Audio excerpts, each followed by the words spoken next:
Hi, I'm Richard Karn, and you may have seen me on TV talking about the world's #1 expandable garden hose. Well, the brand new Pocket Hose Copperhead with Pocket Pivot is here, and it's a total game changer. Old-fashioned hoses get kinks and creases at the spigot, but the Copperhead's Pocket Pivot swivels 360 degrees for full water flow and freedom to water with ease all around your home. When you're all done, this rust-proof anti-burst hose shrinks back down to pocket size for effortless handling and tidy storage. Plus, your super light and ultra-durable Pocket Hose Copperhead is backed with a 10-year warranty. What could be better than that? I'll tell you what, an exciting radio-exclusive offer just for you. For a limited time, you can get a free Pocket Pivot and their 10-pattern sprayer with the purchase of any size Copperhead hose. Just text WATER to 64,000. That's WATER to 64,000 for your 2 free gifts with purchase. WATER to 64,000. By texting 64,000, you agree to receive recurring automated marketing messages from Pocket Hose. Message and data rates may apply. No purchase required. Terms apply. Available at pockethose.com/terms.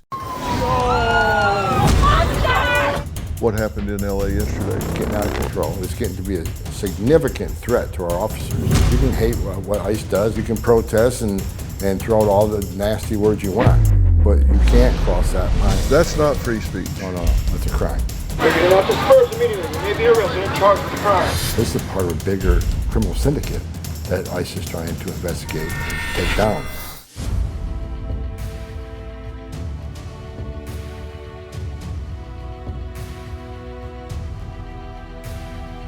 Mr. Homan, it's good to talk to you. After a very busy day in LA, you had an interagency operation yesterday. Who all was involved in what happened in LA? We had ICE, both divisions of ICE had ERO, Enforcement and Removal Operations. We had HSI. We had a DEA, U.S. Marshals, ATF, FBI, and the IRS. And we had assistance of the U.S. Attorney here in Los Angeles was with me overseeing the operation. What did the operation net in terms of arrest? With the one criminal investigation, we arrested 40, and one person was arrested for interference. So a total of 41 arrests. One for impeding? Impeding, yes. And that individual will likely be charged and probably bonded out and have to deal with the charges. Yeah, but he will be charged with impeding. So that, again, you have to face that consequence. The U.S. Attorney here in Los Angeles has charged him. Okay, and when you say that there were problems with the financials of this, is that under the purview of ICE, or is that part of the reason that the FBI and some of these other agencies, IRS, were involved? Yeah, it's a multi-agency investigation.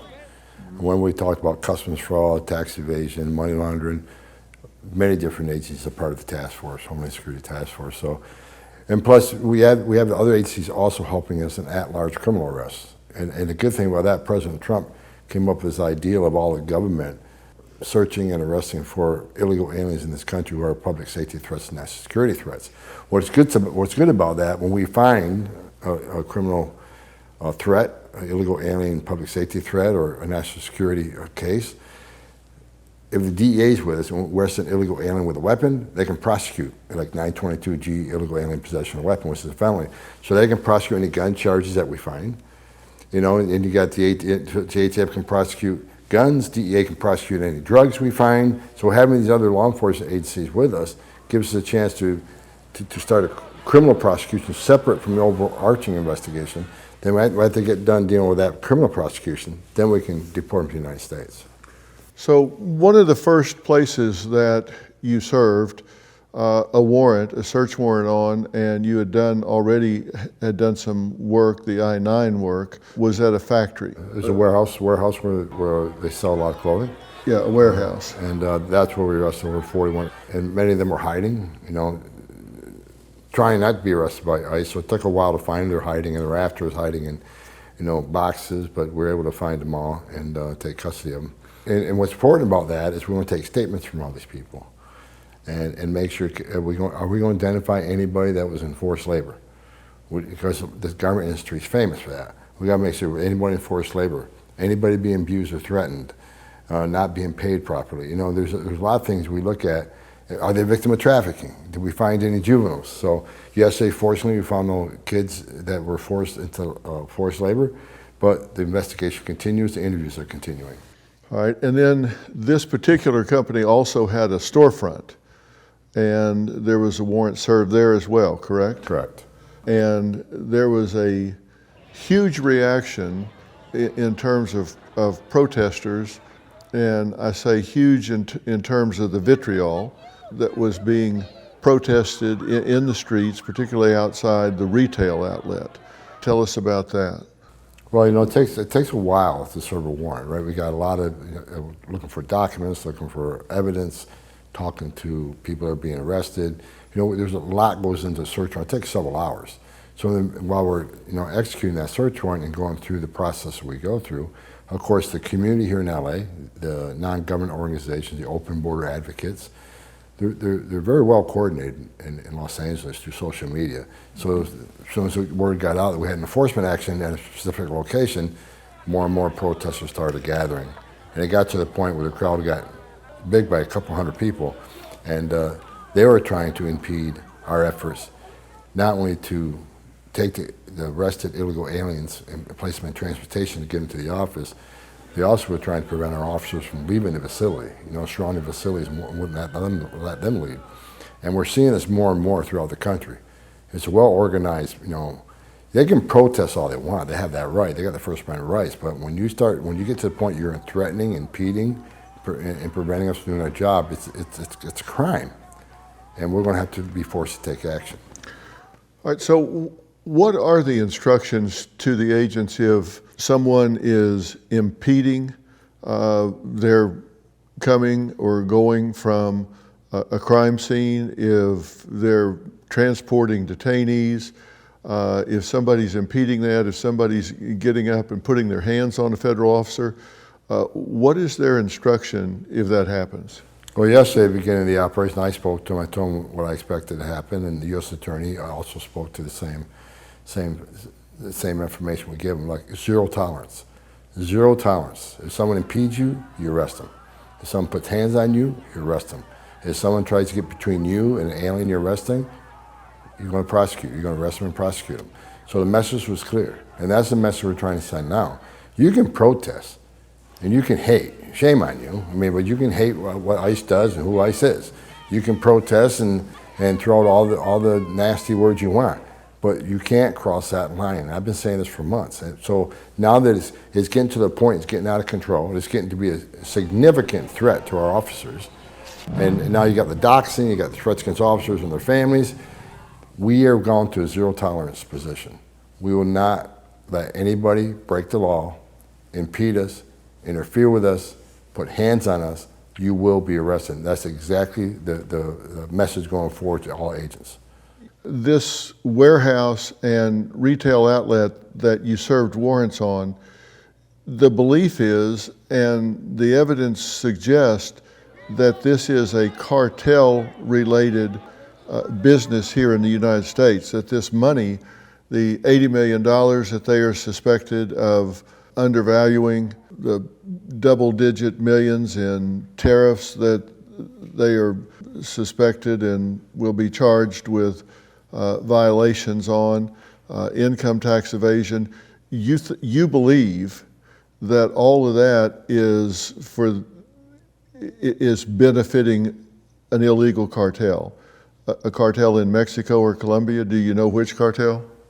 No, it's a larger investigation, and this company is one of many that we're searching and gathering evidence on the fact that much of the money in this industry is laundered to Colombia and Mexico in support of cartel activities.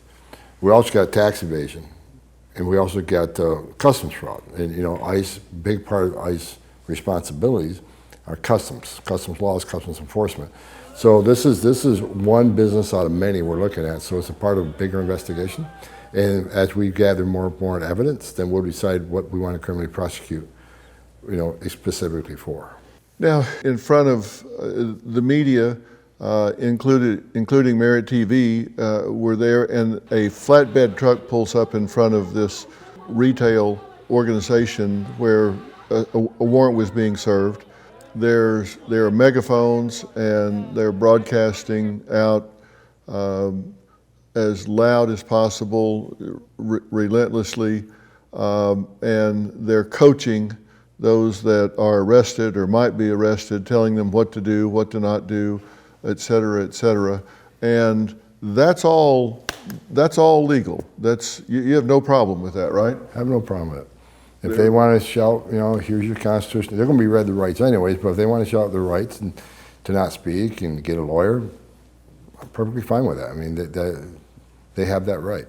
But then they started, I saw demonstrators, we have it on video, as does several of the media outlets here in LA, started attacking vehicles, transport vehicles, vehicles with agents in them, pounding on the windows, throwing bicycles, anything they could find against the cars, impeding their exit and attacking the vehicles. That's not free speech. No, that's a crime. They've damaged a lot of government property. They slashed tires of the agents who were serving the warrants. This is all government property. Again, you got the right to protest, you got the right, your First Amendment rights, but you don't have the right to destroy government property. These men and women are enforcing the law. They're there with a warrant signed by a judge in a criminal investigation. That is a serious criminal investigation. So yeah, they crossed the line. Did anybody contact anyone that you know of from the demonstrators, from the protesters, that wanted any actual information about what was going on?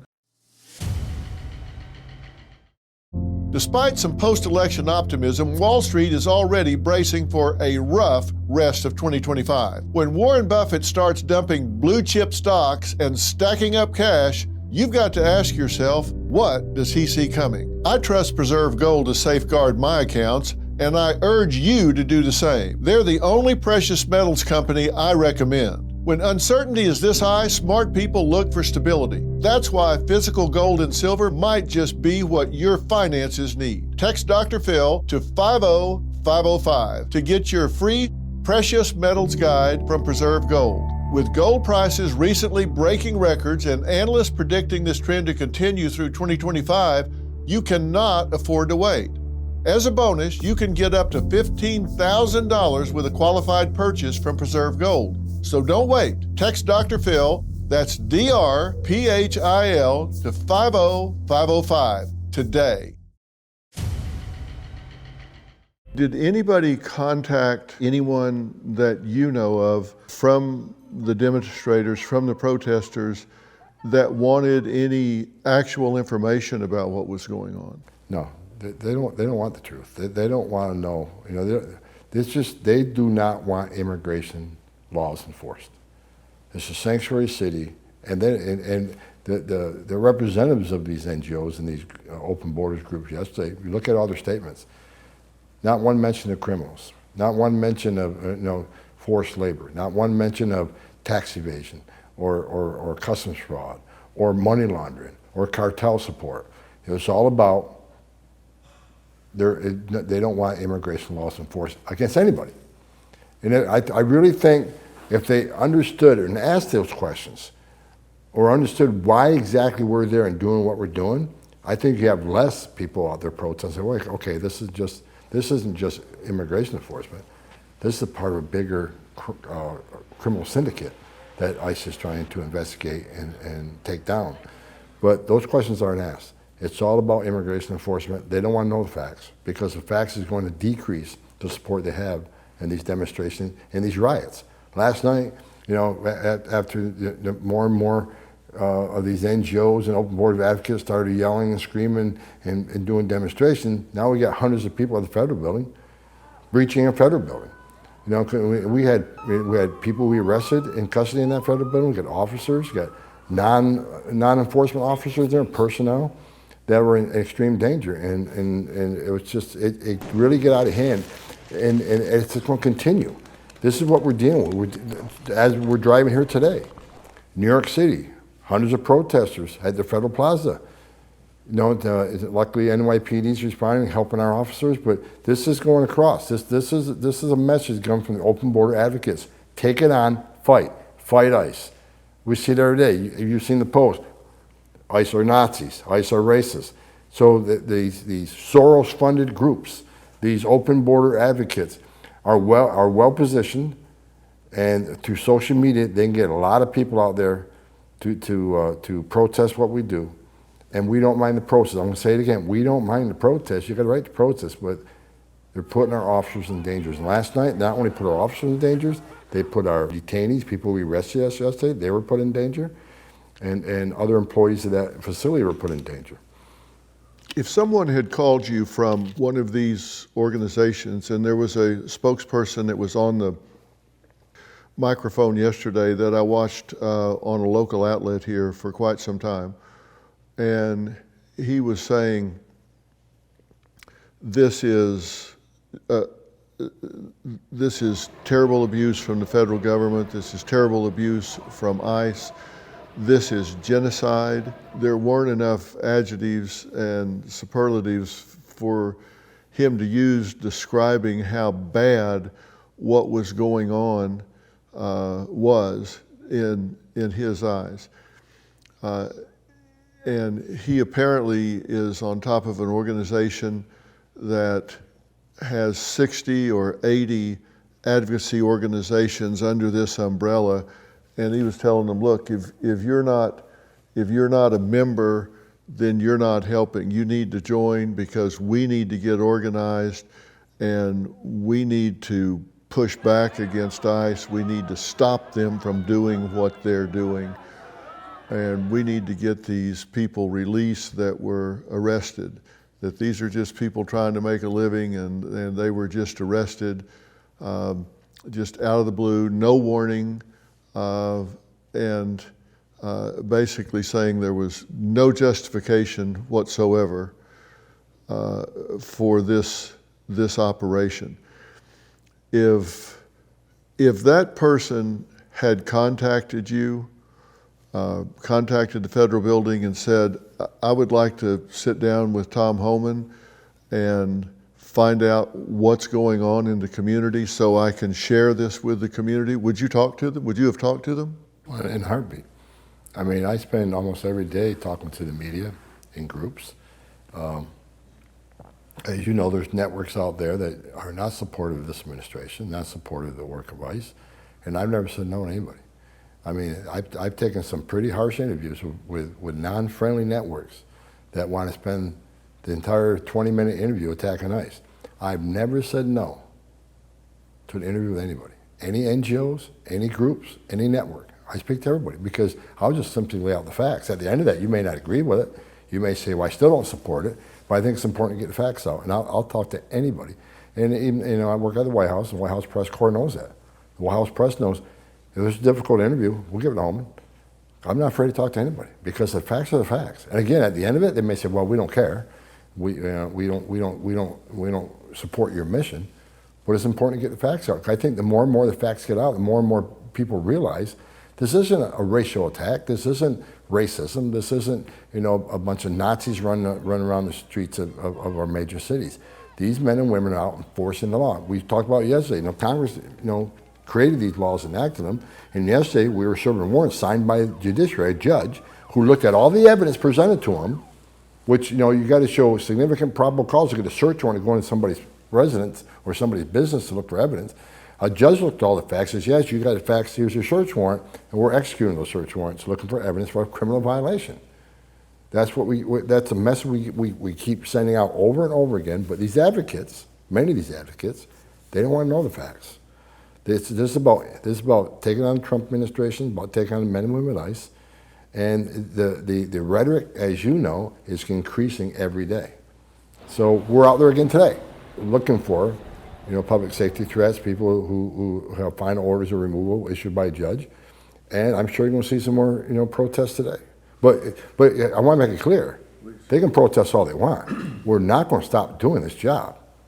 It's going to make it more dangerous. We got to send more resources, make sure we have a plan for securing not only the property but the men and women who are serving those warrants and the men and women we're arresting. So we just got to add more resources, but we're not going to stop enforcing the law. The American people voted for this to happen. President Trump sitting in office because he wanted to secure the border and concentrate on public safety threats and national security threats, and we're going to continue doing that without apology. So it makes it more difficult, makes it a hell of a lot more dangerous, but we're going to keep doing it. This episode is brought to you by Masa chips. For decades, chips were fried in tallow until big corporations switched to cheap seed oils. Now, seed oils make up 20% of the average American's daily calories, linked to inflammation and metabolic issues. Masa is bringing back the good stuff with 3 simple ingredients: organic nixtamalized corn, sea salt, and 100% grass-fed beef tallow. No seed oils, no junk, just a crunchy, sturdy chip that won't break in your guac. Masa Chips is beloved by tens of thousands of customers and has been endorsed by industry-leading health and nutrition experts like Ben Greenfield and Gary Brecka. Ready to give Masa a try? Go to masachips.com/merit and use code MERIT for 25% off your first order. That's masachips.com/merit and code MERIT for 25% off your first order. Look, I know there were some heartbreaking stories. I mean, they were talking about some of these. There was a father that had been here for 20 years, and he had children here, and all of that. But he was working for a criminal enterprise.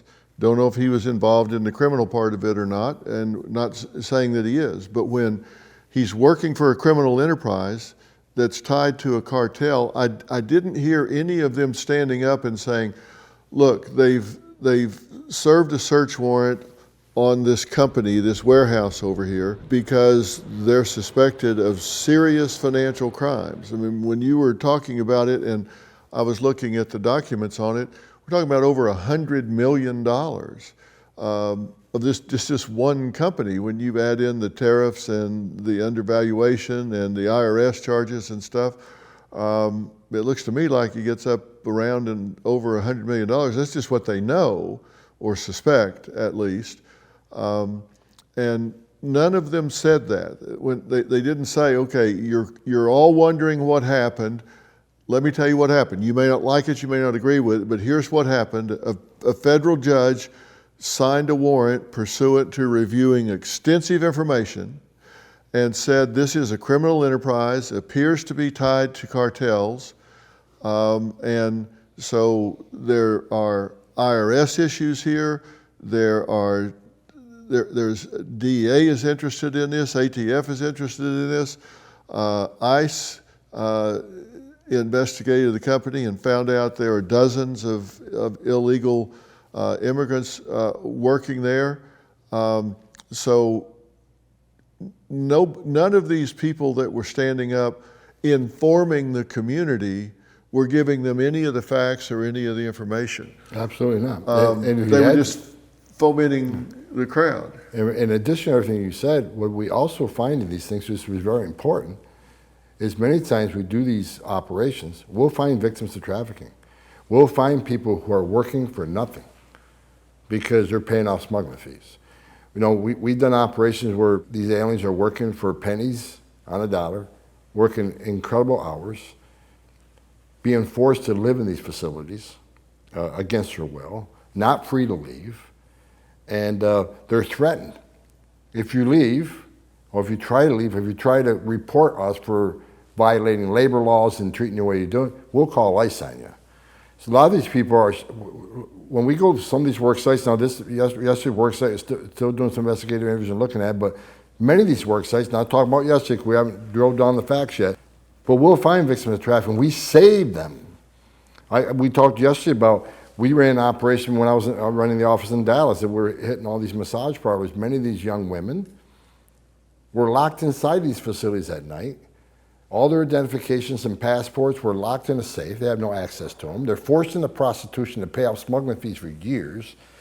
So there's a total different aspect. Not only does the worksite enforcement have a criminal investigative aspect, but we find a lot of victims within these work sites.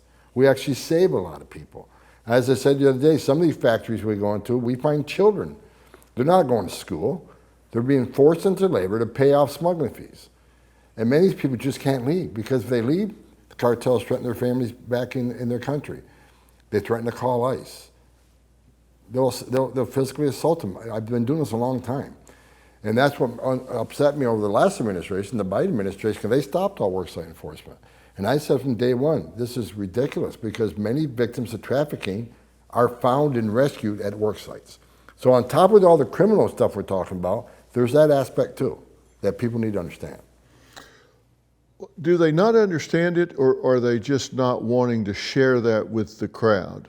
Do they really not know? I think it's half and half. I think that the protesters and the ones that come out and the real strong anti-immigration advocates, the anti-borders advocates, they don't want to know the truth.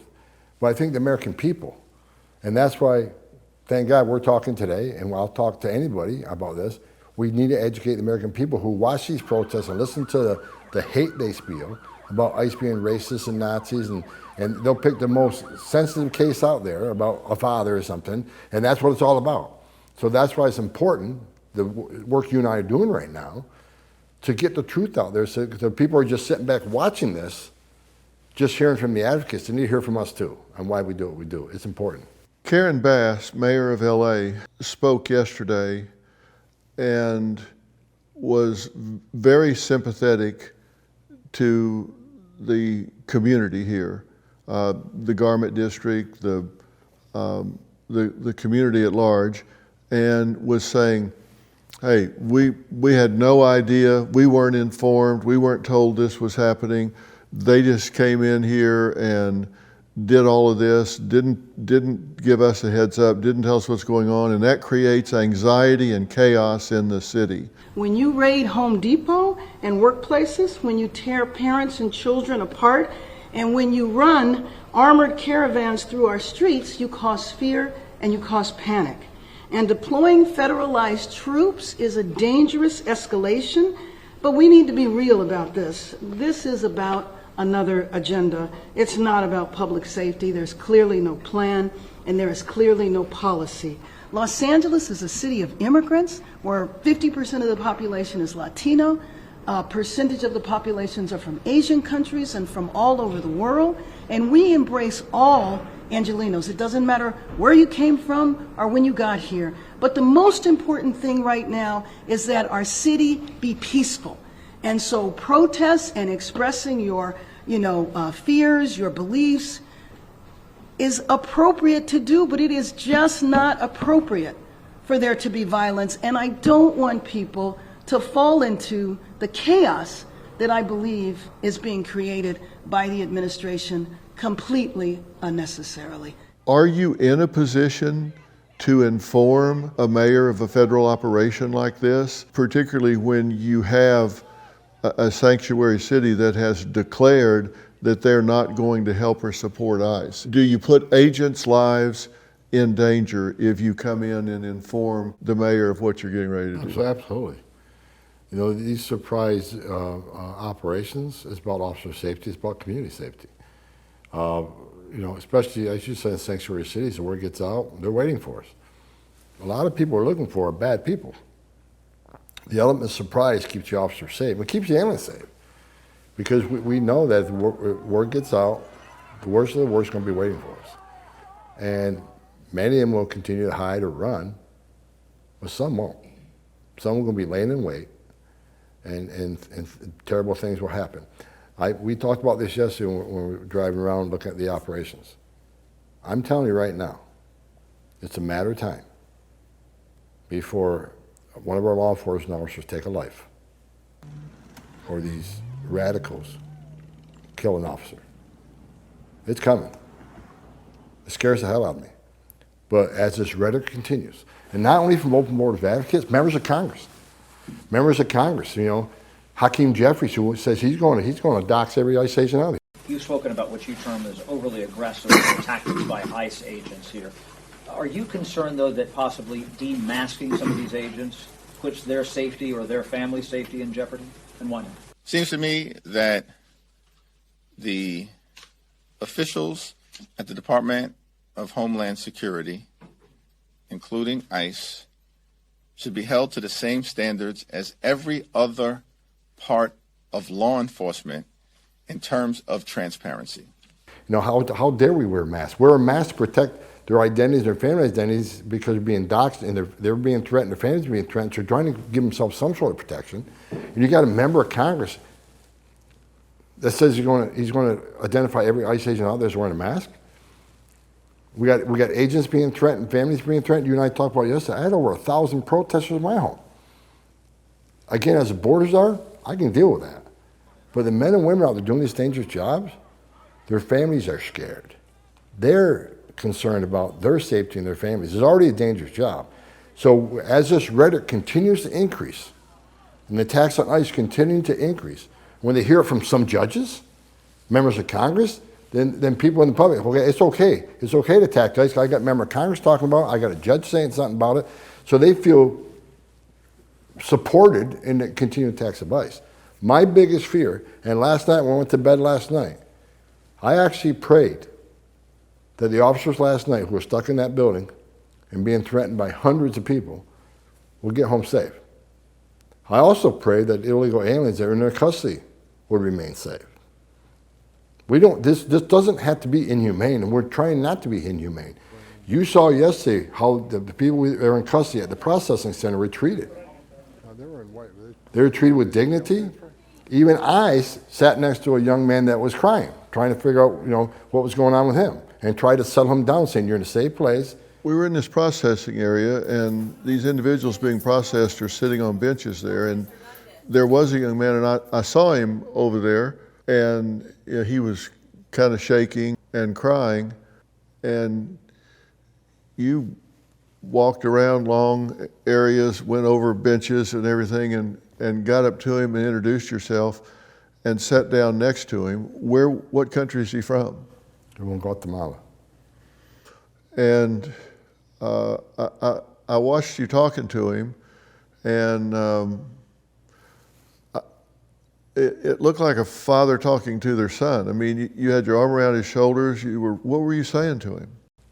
He was scared, and he was crying. And we talked. Where are you from? When did you come? Where are you working? And I asked him, "You scared?" He said, "Yes." I said, "Nothing to be scared about. We're going to take care of you. You're in a safe place." He asked me if I was hungry. He said, "Yes." So when I left, I told one of the officers, let's get this guy something to eat. So it was about. This doesn't have to be inhumane, and we're pushing real hard not to be inhumane. We got to enforce the law, but it can be done in a humane manner. So I get it. This young man may be there trying to get a better life. I get it. I understand it. But he's here in violation of law. He's part of a bigger operation. So again, law enforcement. I started as a cop. I was a Border Patrol agent, and I said yesterday, even the Border Patrol throughout my career, and even after I spent many last few years on the border, just down there when I was retired and working for a news network. See these Border Patrol agents giving their lunches to illegal aliens. I see ICE officers feeding these people out of their own pockets sometimes. So the men and women are ICE. This is what you and I talked about, and I know you're working on a series about this. Men and women of ICE, they're mothers and fathers too. They have children. They don't hang their heart on a hook when they go to work. Either does Tom Homan. Now, I'm pretty harsh stance. I'm going to enforce the law without apology, but it doesn't mean you have to be inhumane. Doesn't mean you don't have a heart for these people sometimes, depending on who they are. I certainly don't have a heart for a little and that rapes a child, but there's a right way and wrong way to do this job. We're trying to do it the right way.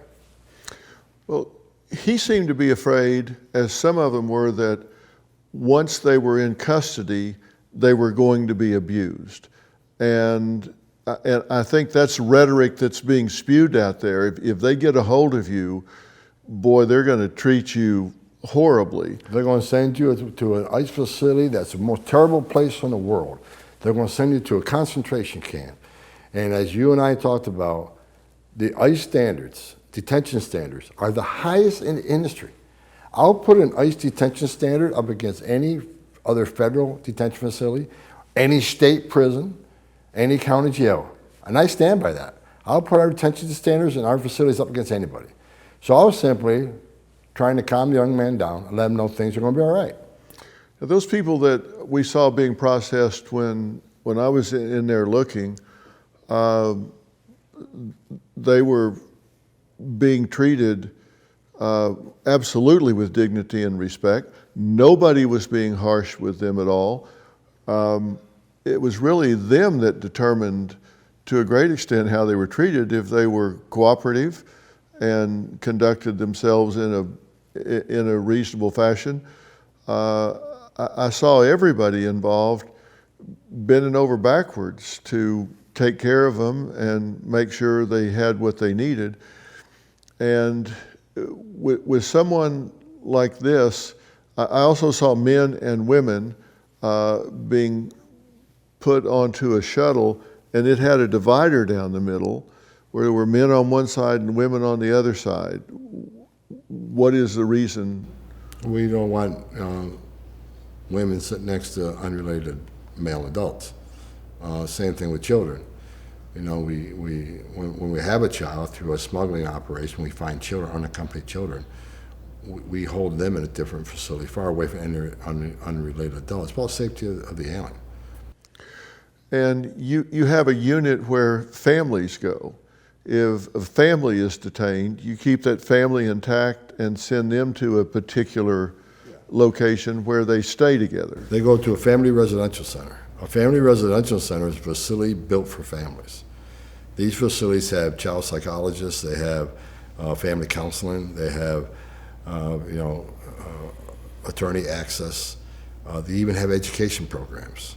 It's not a jail with concertina wire and armed guards. It's a facility built specifically for families, purpose for families. You said there are even exercise classes for the women there. Yeah, I went down there to one facility a few years ago, and they had Zumba classes for the moms, while the children in education had activities for the mothers. I mean, again, treating with dignity. They're in violation of law. We're going to enforce law. If they get order removed, we're going to remove them. But again, we try to give them the care and feeding they need while they're in our custody. So they're taken care of.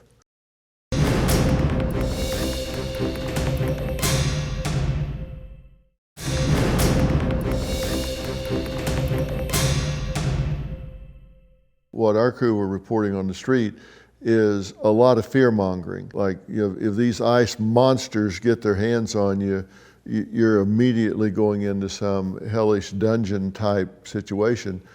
That isn't what I saw at all. Nobody wants to get arrested, I get it. They're here wanting a better life, I get it.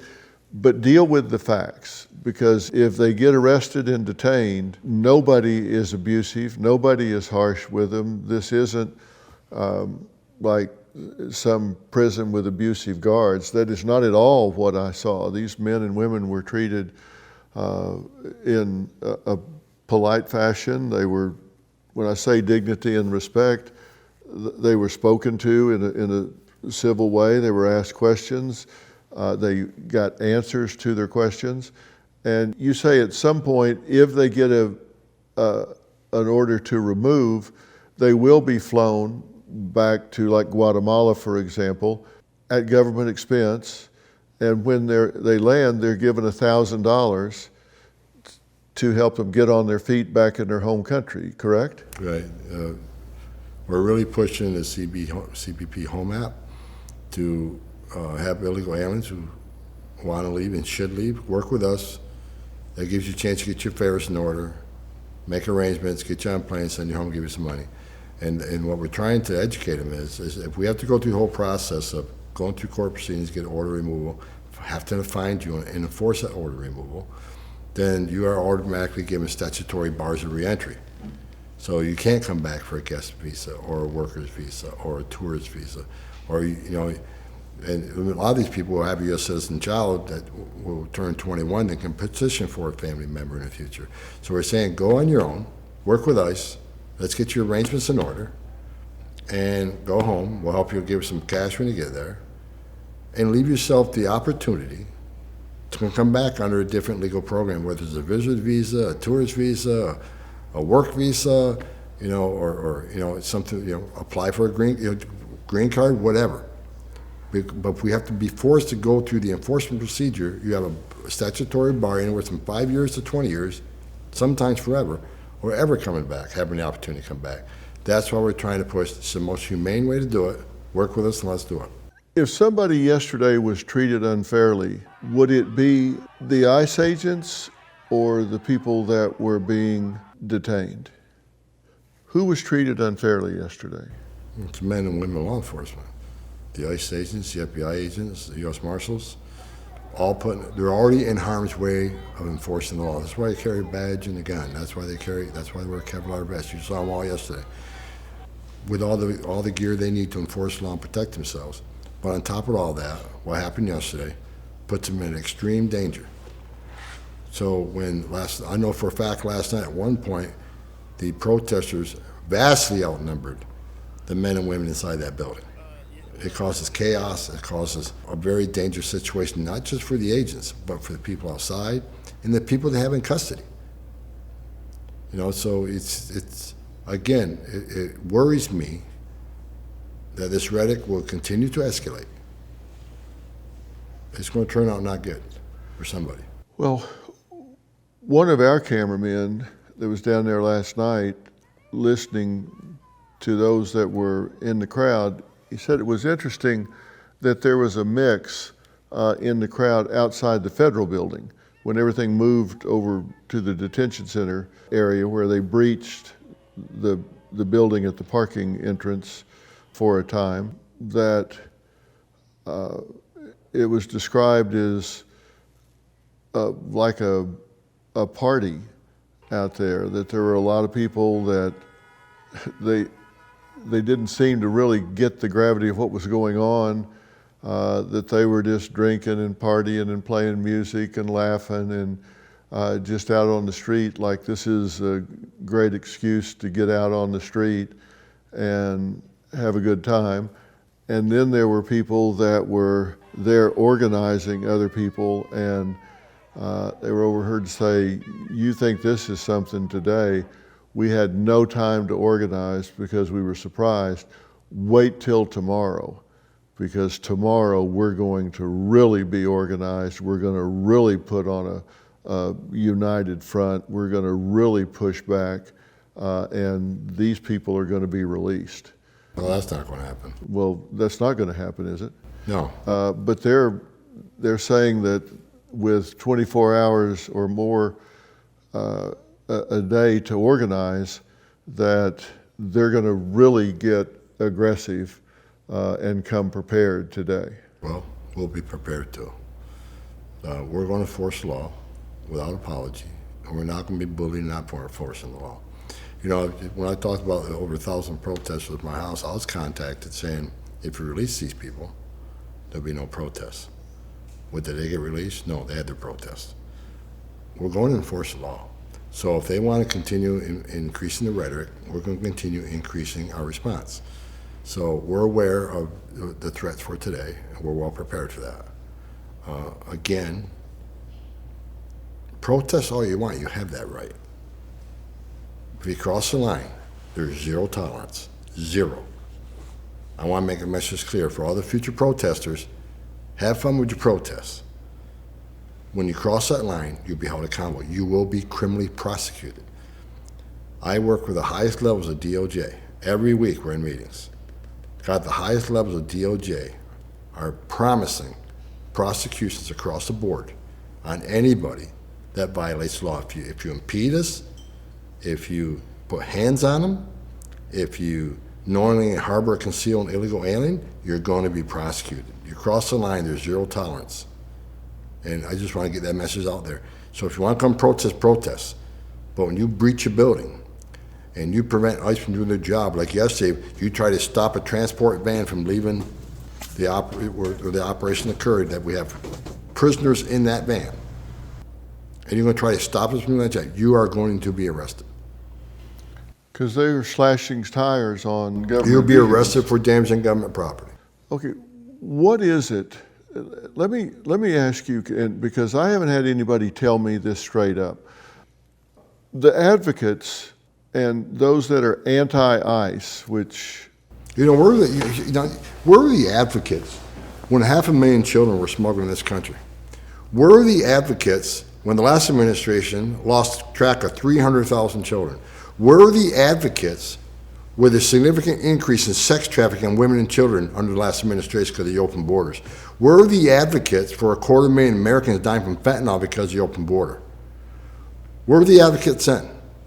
Where are the advocates for the hundreds of angel moms and dads I met that were separated from their children because they buried their children, because their children were killed by an illegal alien? Where are the advocates then? I mean, they're really about humanity and the safety and well-being of migrants. Where were they? Where 4,000 aliens died making the journey under the Biden administration? An historic high number of aliens died making that journey. Where are the advocates then? The advocates pick and choose. So this isn't about humanity, it isn't about protection. If you really care about the protection of illegal aliens or migrants coming to this country, where were they when 4,000 died making this journey?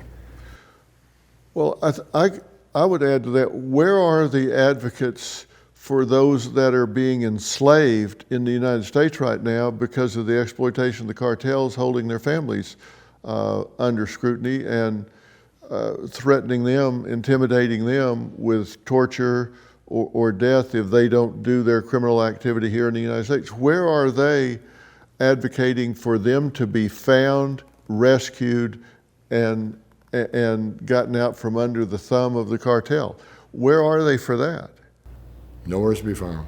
Where are they when the 300,000 missing children, we already found nearly 9,000 of them? Where's the thank you to ICE? Where's the thank you for ICE for taking 29 members of TDA off the streets of New York City 2 weeks ago?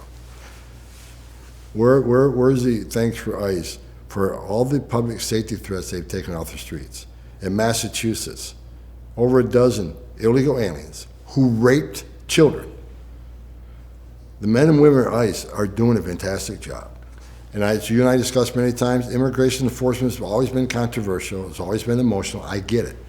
But we really are doing the best we can to make this country safe again, and we continue. Okay, yesterday was a criminal investigation, have to do with money laundering, tax evasion, customs fraud, get that. But the majority of our time is spent arresting public safety threats and national security threats. But as I said many times, if you're in the country illegally, you're not okay. Either you can leave on your own or eventually we'll find you. We're going to enforce the law. Entering the country illegally is a crime. And especially when you spend billions of dollars in due process. A federal judge said you must leave, and you don't leave, you become a fugitive. Unless we find these people and remove them, then what message do we send to the whole world? Well, that's my question. And maybe I'm sure there will be a lot of comments in the comment sections on this, but what is it the advocates are saying they want? Do they want the U.S. Marshals to quit marshaling? Do they want the ICE agents to just stay home and watch cartoons all day? What DEA, everybody that was involved in this interagency action yesterday, do they want those people to just draw their pay and stay home and let this turn into the wild, wild west again? Because they're enforcing money laundering, ATF on trafficking of arms, human trafficking. All of these agencies, you're all coming together to control this criminal activity. And I guess I'm saying, I'm curious, what is the alternative? What is it they're asking you to do? What do you think they're asking you to do or stop doing? Do they want to just go through and pick which laws they want you to enforce and not the others? And isn't that why we have elections and legislation? I mean, if they don't like the law, change it. I agree with you. I think some advocates don't want immigration law enforced at all. Some want to just concentrate on the criminals. But we do prioritize criminals. But here's what people need to understand. You and I talked about this. If there's no consequences for violating our laws, if you want to make a claim and you lose that claim, you don't leave, and we don't execute that order by a federal judge, we send a message to the whole world. You can cross the border legally, it's a crime, but don't worry about it. We'll give you due process at great taxpayer expense, and a federal judge says you must leave, and you become a fugitive, but no one's looking for it because you don't think the immigration law should be enforced. You're never going to fix the problem. People are going to keep coming to the United States. Aliens are going to continue to be assaulted by the members of cartels, women and children, sexually assaulted, aliens will continue to die at record pace. When the border patrol gets overwhelmed, that's when the fentanyl comes across, kill Americans. They got to understand, if there isn't consequence for breaking the laws, the amount of death and abuse will continue on that border. I started this in 1984. People need to understand, if you don't have consequences, the cartels will take advantage. They'll overwhelm the border on purpose with humans, so they can get their illicit products across the border, because the border is overwhelmed. We have to secure the border, which we've done right now. Now's the time to show consequences. So, and again, if you're vulnerable and you are escaping fear and persecution, there's a method and process to do that. But we got to enforce the laws of this country. We're a nation of laws. And I'll say it again. Here's what they all forget, all these NGOs. There are millions of people standing in line today, taking their tests, doing their background investigation, paying their fees to be a part of the greatest nation on earth. And they're sitting in the back seat while millions of people cheated the system. If you're an illegal alien in this country, like maybe that young man yesterday wasn't part of the criminal investigation, it was part of a different thing. He's illegal in the United States. He's going to go home. He's been ordered deported. He's going to go home. What are our options? Not to execute that order of removal? Because if we do, we might as well shut down the immigration court. Might as well just shut down the entire process now, because there's no consequences. As sad as unfortunate it is, he violated law, he entered country illegally, was a crime, and a judge, after a lot of taxpayer money spent on the process, said you must go home. You got to go home. Now, Congress needs to fix the system. I give it to them. But in the meantime, we just don't ignore the law, because when we ignore the law, that's what happened the last 4 years. We just talked about the fentanyl, the sex trafficking, the abuse, all continues. If they change the law, you'll change what you enforce. They enforce the laws enacted by Congress. So whatever law they enforce, look, I worked for 6 different presidents. I worked for Democratic presidents. I didn't agree with a lot of what they were doing. Well, we enforce the laws. We enforce the policy of the administration. We operate within the framework provided us. Every administration is different. You know, when I was the number 3 in command under Obama, I worked within the framework provided by that administration. Here's the policy of this administration. Here's what you're going to do. You don't have to like it, but you know, and under President Trump, you know, I came back second time from retirement because I truly believe this, border security equals national security.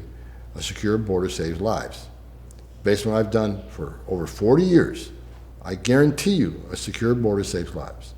But you can't have a secure border if you don't have strong interior enforcement. For those who violated the system, got in, we got to show consequences. And showing consequences shows the whole world, you can come to the greatest nation on earth, but there's a right way and wrong way to do it. And if you can't get in the right way, and if you're escaping fear and persecution from your homeland, there's a way to get here. We're the most giving nation in the world. You look at every nation in this world, we welcome more refugees in this nation by far, not even close, than every nation in the world. So if they were all of a sudden to vote for amnesty, anybody that's been here 10 years or more, you might think it insane, but if they passed that law, then you would stop arresting, detaining, and deporting anybody that had been here over 10 years. Whatever the law is, you're going to enforce it. Yeah, we have to enforce the laws that are enacted by Congress. I'm not saying you would agree with it, and you've not agreed with everything before, but you enforce the laws as they're written. So why are they not demonstrating with Congress instead of ICE? You're not making the law. They don't say, Mr. Homan, here's a badge, decide which laws you want to enforce. And by the way, get all your guys around and tell them just a case-by-case basis, make the call on the street, whatever feels right to you that day. Do what you want. That's not the deal. The deal is the law, and you enforce the law. So if they don't like that, why are they down protesting in front of a multi-agency criminal operation instead of on Capitol Hill protesting with the legislators saying change the immigration laws? Well, you didn't make the laws. There's plenty of videos out there of me testifying in front of Congress where I said exactly that. When the Democrats attack us and say, you know, this or that on the border, I say, look, if you want to know why the border's broken, you want to know why we have this many people in custody, you want to know why we're being overwhelmed? Look in the mirror. Because this can be fixed if you do your job. I've testified at least a dozen times on that very issue. I tell the members of Congress, you want to place blame? Look in the mirror, because you can fix this. You can change 3 laws today and solve 85% of the problem on the border. But in the meantime, people, I think a lot of what's happening right now is really anti-President Trump rhetoric. It's about President Trump and this administration. It isn't about common sense. They're putting politics over public safety. They're putting politics over common sense. Even members of Congress, when they make the statements they make about men and women of ICE, really? You're going to attack the men and women of law enforcement. Now, they're the bad guys, but the ones who broke all the victims, is that really the stance you take? Or is it just politics, it's just words to get a political message out? Well, you're the border czar, and you can't interpret the law, you just have to enforce it. And I've heard you multiple times, including in LA on Friday, stand in front with the U.S. Attorney, stand in front of that group and say, number one, enforce the law, 0 tolerance, stay safe, keep everybody safe. The immigrants, the agents, let's get everybody home safe tonight. I think it was the last thing you said, is let's get everybody home safe tonight. Not just the agents, but the immigrants. Let's get everybody home safe tonight. Safety, safety, safety. But enforce the law. And don't let anybody abuse or impede what you're doing. Enforce the law. So you don't have the right to go in there and say, hey, some of this is kind of rigid, so let's kind of pick and choose. We'll just make it up as we go along. You can't do that, and you're the border czar. So my question to you is, when you've got Jane and John, ICE agent, out here, they have less than 0 opportunity to interpret the law. They can only enforce the law. Why are people targeting them? They have 0 latitude in what they do.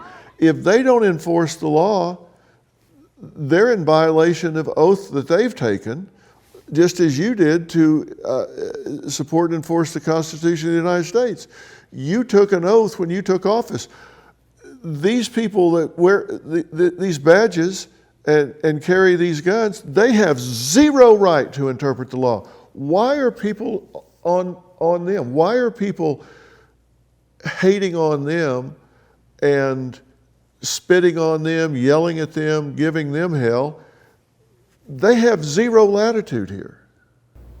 They're upset. They'll attack men and women of ICE because they're executing the law under the Trump administration. And I'll say this, I mean it. Under the Biden administration, ICE agents weren't able to execute the law because their policy, their framework was, you're only going to enforce this part. Not this. Now President Trump's in power, says, no, we're going to enforce the laws enacted by Congress the way you were supposed to. So it's a hate placed on ICE because they're the one executing the agenda. But they need to understand, not only are they executing the Trump agenda, they're executing the laws that were written on the books that they weren't allowed to enforce the last 4 years. So it's been a complete 180 on the men and women of ICE. Record number of retirements, record number of people quitting right in the middle of their career, forgetting the retirement benefits, because many of them were upset that they took an oath to enforce the law, they were trained to enforce the law, then they get out and they say, you only enforce this. That's what I said before. We worked within the framework of that administration. But now, President Trump says, no, we're going to enforce the law. So men and women of ICE are easy targets because they're executing the laws that many people just don't like, or many people just don't think should be enforced. But I think the biggest problem is they hate the Trump administration, which I don't understand why, because I guarantee I've worked for 6 presidents, no one has done it better than President Trump. We got the most secure border in the history of this nation today because of President Trump, which means less fentanyl. Fentanyl seizures down over half. Look at the thousands of lives being saved. Sex trafficking is lower than it has been in a decade. Known suspected terrorists, people on the watch list. Have you heard about any being arrested on the southern border? Joe Biden had over 400 we arrested. We had over 2 million gotaways. We averaged 1,800 gotaways a day under Biden. And the gotaway the other day, 26. 1,800 to 26. And people just understand that is national security at its finest. So look at the facts. If you actually look at the facts, you got to support what this administration has done for the safety and security of the United States. And a big part of that is what the men and women at ICE do every day across this country. I've known Karen Bass for, I don't know, it seems 15, 20 years. And she is a decent human being and a very pleasant person to talk to. I think that she has the capacity to understand, but should she be addressing this community and saying, don't be hating on the moms and dads that are ICE agents? You need to be organizing and activating at a congressional level if you don't like what's happening.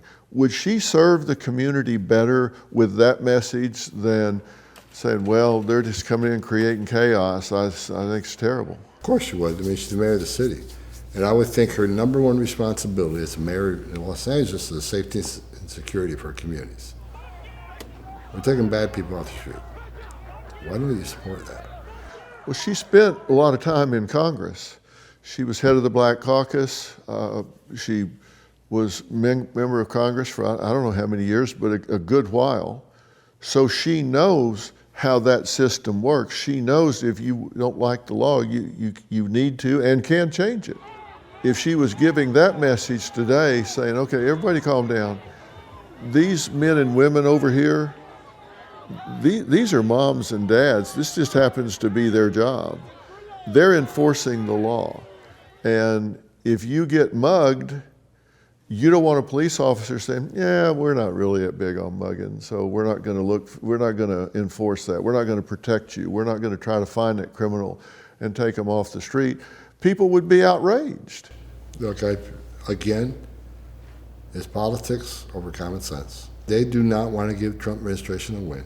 They don't want to admit that we're fixing what they broke. I mean, even some honest people, I watched a lot of networks, even some honest Democrats, when they get interviewed, what happened? How come you lost? And every one of them say, immigration was a big part of it. So rather than learning the lesson that national security and border security is important, President Trump has turned it around, did a complete 180, most secure border in a lifetime. They can't give him a thumbs up for that. They're not going to give him a win for that. So they're picking politics over public safety. There's no other explanation. I mean, I'm not a stupid man. I wake up every day. Why the hell would you not support taking public safety threats off the street? It's got to be politics. There's no other reason a common sense person doesn't want the laws of this country enforced. It comes down to simple common sense. We have arrested an illegal immigrant who is a pedophile. Now, I know that child molesters and pedophiles, and those aren't the same thing. There's a range there between what's a pedophile and what's a child molester. A pedophile is a child molester. A child molester is not necessarily a pedophile. These are definitions we don't need to worry about at this point. They're bad actors with children, and they tend to have multiple victims across the years. If you take someone off the street and they've arrested them, that's how they wound up getting in jail and then bonded out. And then if they don't show up and they spend another 10 or 12 years on the street, they could have 10 more victims, 20 more victims, 40 more victims. Does it make sense that they really want you to turn that person loose? No, it doesn't make sense. And let me give you an example, exactly what you just said. There's a case in Massachusetts. An illegal alien raped a child, sexually assaulted a child. Did not retain her, they released him after he did his time. It took us 2 years to find him. It took us 25 months to find him. What did he do in 25 months? Were there other victims? You and I both know the recidivism rate amongst these people is really high. Well, who supports that? He's in the country illegally. He raped a child. Why wouldn't every single person in this country say, you know what, he doesn't belong here? He's in the country illegally, that's one that needs to go. We can all agree that he needs to go. Well, we got people, again, who won't honor the ICE detainer and release them to the street.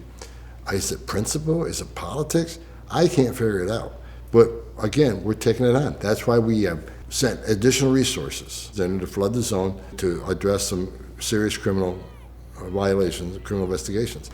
And that's why in sanctuary cities, we flood the zone, have these increased operations at a certain time period, so less of these people are walking the streets of the community. LA is a big city. The ICE officers here are understaffed. Compared to the illegal, we got over 20 million illegal aliens in this country. ICE is outnumbered vastly.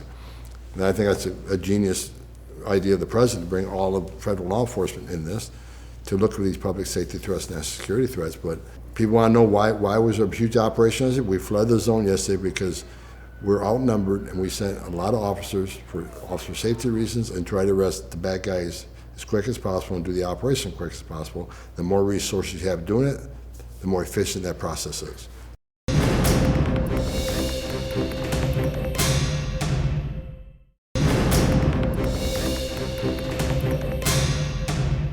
You're coming back to LA Absolutely. because there are continuing to be threats to public safety in LA County. We'll come back to LA, we'll flood the zone. One of the focuses that you have going forward is what I think is going to prove to be one of the biggest rescue operations in the history of this country. You're setting out to rescue as many of these missing children as can possibly be found. And at this point, the number is probably underreported, but a pretty good estimate is 300,000 children that have just fallen through the cracks. They've just come across the border and nobody knows where they've gone. A lot of the Border Patrol people have told me that a disturbing number have been shipped off to the same addresses in big cities, which just doesn't make sense unless that's a clearinghouse to put them into forced labor or prostitution or whatever. Some of them have probably found their way to family that's here. There's no question about that. Doesn't mean that they're here legally, but not all of them are in horrible situations of forced labor or forced prostitution. But it would be naive to assume that a fair number of them are not in a hellish existence right now. Yeah, we found, like I say, we're around 8,000, I think, now, and many of them were safe with family. Yeah. Some weren't. And you're exactly right. We get a report every week on how many kids we're finding where and a lot of reports come back and say, well, we checked the address. It's a park. We checked the address. It's a gas station. And that, again, a failure of the last administration on not properly vetting these sponsors and the information given to them. So we're looking for them. But when the information you get from this case is a sponsor, here's this address, let's go find the sponsor and the child, and you pull up and it's a park or it's a Home Depot, right? Say, well, here we go. Now, how do we find them? And that's the hard part. We talked about this before. The hardest part is finding somebody that don't want to be found. So since a child don't have a digital footprint, they don't have credit cards to pay bills or have driver's license or any of that stuff, we've got to count on a digital footprint of the sponsors. And the sponsors are giving false information, giving false ID, giving false addresses. It's a hell of a challenge, but we're out there every day looking for it. And when you find those children, they're going to be given resources, medical help, psychological help, trauma help. They're going to be given all kinds of resources to help get them back to some measure of humanity, with an eye towards getting them back to their family, reunited with their family. Our whole 6 months pregnant. being trafficked by two men. So she's going to need care, right? How important is it to you to find these children, Tom? It's very important. As a father, yeah. You lay awake sleeping at night, and every week we get the numbers, and I get depressed when the numbers are higher. But again, it's a difficult job. And I think any rational human being would want to find every one of these kids. Every one of them. And if they're with family, okay, we'll deal with the immigration consequences later, but let's make sure, let's save the ones who are in trouble. Let's save the ones who are living with a pedophile and living a life of hell, or children that sold into sex slavery.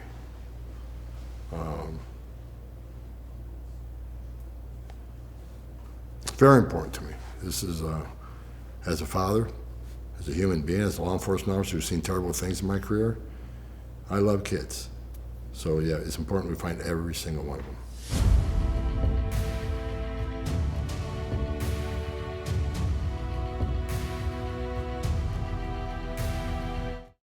Hey, Dr. Phil here. My network, Merit TV, has it all. Now, let me blow your mind. Merit TV's got the news that matters. The selection of a new pope. Entertainment you crave. Busted. Everybody in a good mood today? And live events. Surprise. What am I, chopped liver? With serious punch. Big shot. Go to merittv.com and download the Merit TV app today.